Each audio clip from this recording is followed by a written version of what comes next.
Hey everybody, it's GrimmGreen from grimgreen.com back here today. Thank you so much for joining me again in this vape lair for another video. I'm in a great mood. I'm really excited about today's video. First thing up on ye old Monday double feature chopping block.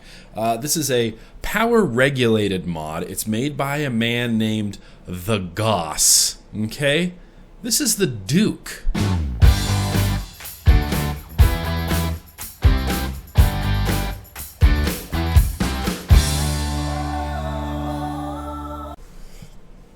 Of course the performance is just tip top. So what is the Duke? Well, this is the Duke.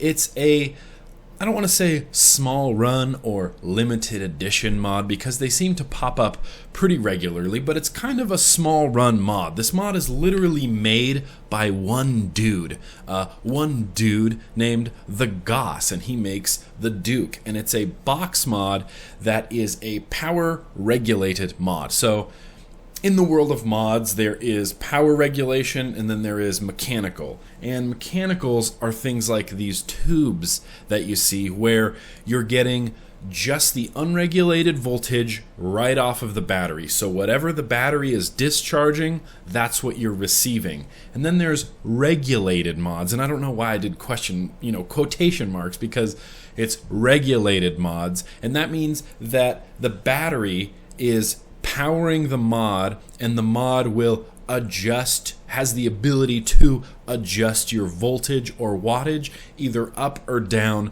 depending on how much voltage or wattage that you want. You manually adjust it. And so there's mods out there like the Spire, like the ZMax, the ProVary, the Opus D, the DNA 20s, the DNA 30s, where this is all adjustable. So a lot of mods do this. What makes the Duke so special? Well, the Duke is manufactured in such a way that it's capable of firing as low as like a 0.5 ohm coil, and the wattage can go as high as 50 watts. And that's not necessarily that you need 50 watts or that you'll be vaping at 50 watts or you'll be maxing it out at 50 watts.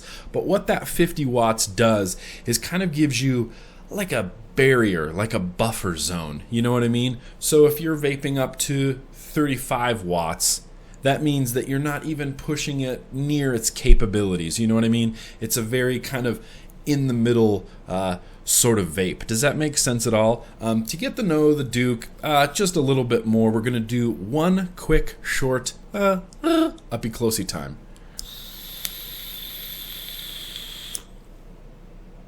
Alright, well this is the Duke number 54 up close and personal, and this is going to be a really short segment because there's really not a lot to see up here. This is the Duke. It is a metal box. It's got a clicky read, very clicky button. It has this is the door, so these are rare earth magnets that hold the door on. This is the back.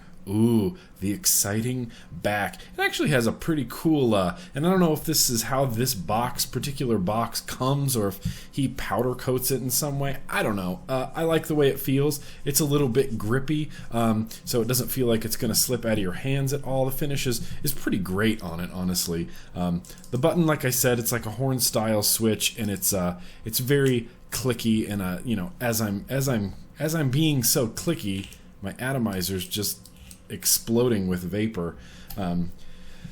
This is a dual coil atomic on here. It's in dire need of juice. Dire need of juice over here. So I'm just gonna put some juice on there because I can, because I have that ability. So when I accidentally press the button, just vapor explosions. I mean, that's insane. The performance on this is redonkulous. I'm going to go ahead and just take this atomizer off. It's got a 510 connection. That's, well, I had that atomizer off inside and I was firing it and there was juice kind of splattering everywhere. Let me wipe that off. So yeah, 510 connection, and here's a little adjusty-madeely. That's what I'm going to call it, the adjusty-madeely.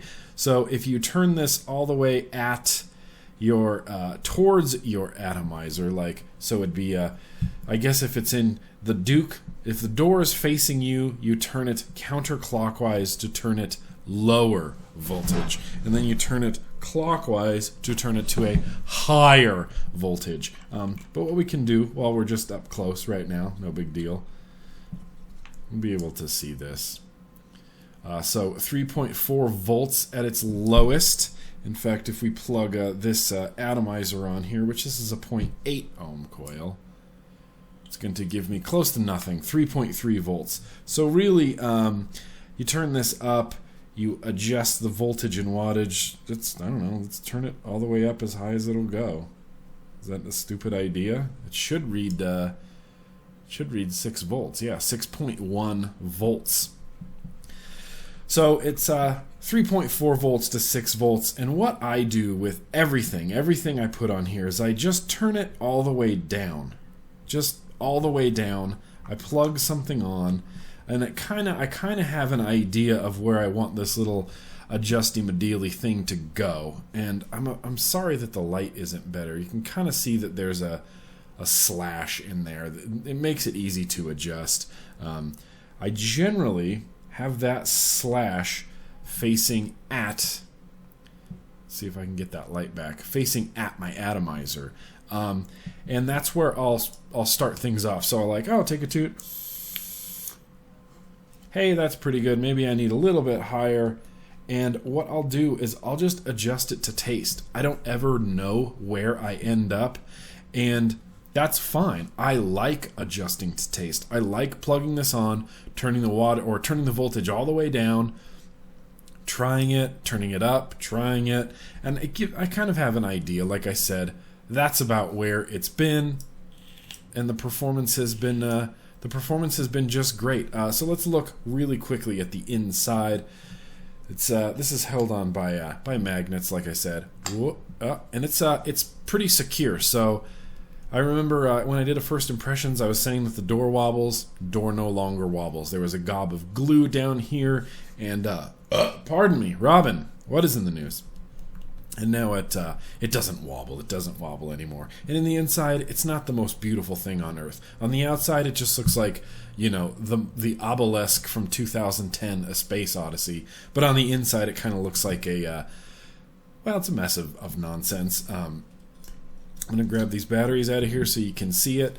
This is the sled, the plastic sled that your batteries sit in. Up here is all the soldered electronicalness, and then there's obviously a wire here. So when you're putting your batteries in the Duke, one has to go one way and one has to go the other way. If you look on the sled, there's 2 positives here and 2 negatives here. And when I first got it, I was like, 2 positives, I'll just put both sides up.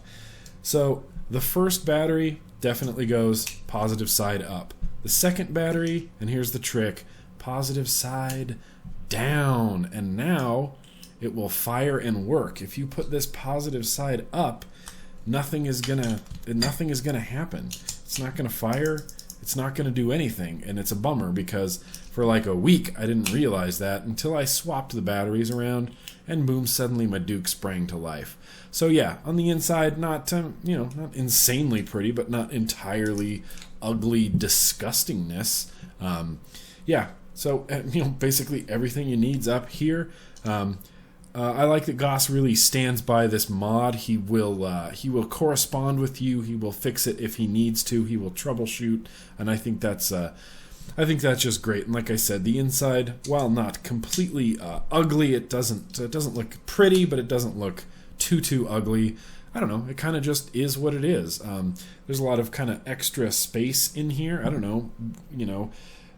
I don't know. I mean, I'm not a mod maker, so I don't know how I would utilize this extra space. I guess there's no rhyme or reason to it, but the door snaps back on, and it's not wobbly or anything, and it's pretty nicely fit on there. I don't know. That's what it is. It is what it is, and we're gonna get out to some normal view here and just blow some clouds. So yeah, that's the Duke. It's a box. It's a box with the clicky switch. And I was saying that the fit and finish on it is pretty nice. It feels like I've said in the I did a vlog a long time ago, which you may or may not have watched, that was kind of a first impressions of the Duke, and I said it was kind of like more of a proof of concept than an actual mod. Well, I mean, that's not really true. It is an actual mod, and the fit and finish on it is really nice, except as I'm sitting here right now, I've noticed there's a little bit of side to side on the door. I just noticed this. Doesn't really bother me. I wonder if I put the door on upside down if that'll happen still. Nope. Door upside down trick seems to help every time, and I don't know why that is. It's just a slight little, yeah, see, now it's not moving, little tolerances in the way that it's built. So yeah, capable of 50 watts, can fire as low as 0.5 ohms. One thing to be careful with the Duke, if you decide to go down this road, is you don't want to use a rebuildable atomizer with a really long center post. So I'm using this Atomic on here, and it's got a pretty long center post. And what can happen is it'll push, like a lot of mods, like the MVP, it happens all the time. It'll push that 510 connection down in there, and at some point you'll have to kind of get in there and wiggle it back out. There's just a couple of little juicy droplets in here, no big deal. You'll have to get in there and kind of, if I have a little tiny flathead screwdriver, the same screwdriver I use for coil wrapping, you can wiggle that center post up just a little bit. No big deal, but just be careful with what you're attaching to this. Like most mods, it can push that 510 connection down. So yeah, this is a 0.8 ohm Atomic rebuildable atomizer, and I have the wattage set to something. I have it set so that hash mark is vertical, and the performance is just, I mean, consistently. Robin, there's 2 in a row. Powerful.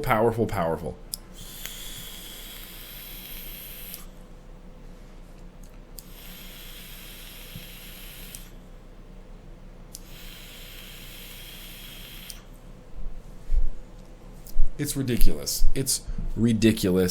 I just love using this mod, and I find myself nowadays, when I build coils, keeping them between the 0.5 and the 1 ohm range so that I can use them on the Duke. The 2 18650 batteries last quite a long time.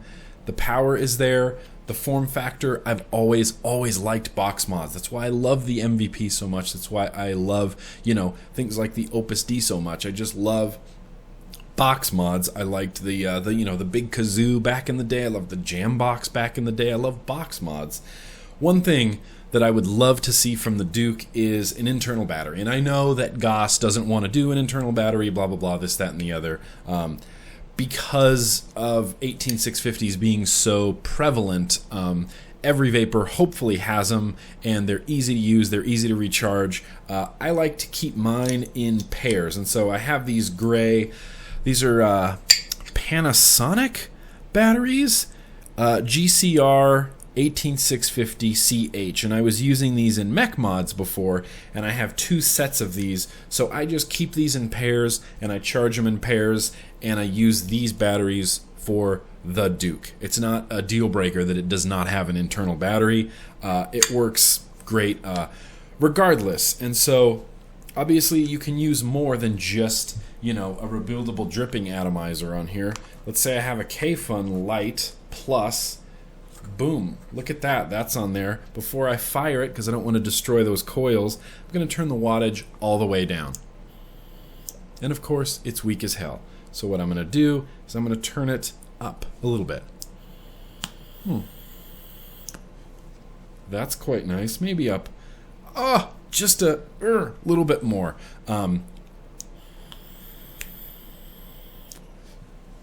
Perfect. That is perfect. Most things fit on here nicely and look nice. The top of the Duke does have a slight angle, a very, very slight angle to it.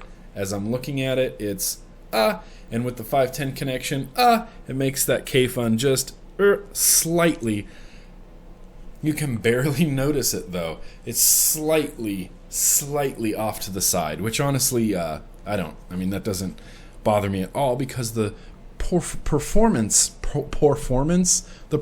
trade-off is just phenomenal. I love the Duke. I'm going to keep using the Duke. The Duke is never going to not be around me in some capacity. There's mech mods that I get that I'll either use for a while, shoot a video, and give it away, give it to a friend, give it to my brother, give it to somebody at work, or it'll go on the shelf, and I'll be like, oh, I should bust that out again, and I'll use it for like a day, and then I'll put it back on the shelf. The Duke is one of these things that's it's kind of like the measuring stick of performance for me.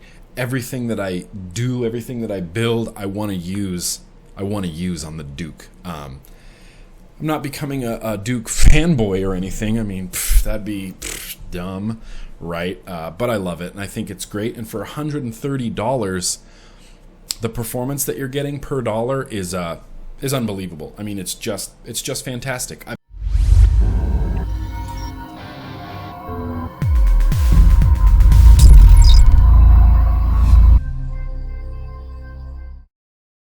Do you ever get like shaving cream in your ear, and then like for the next 2 hours it's just crackling like Rice Krispies in your ear hole?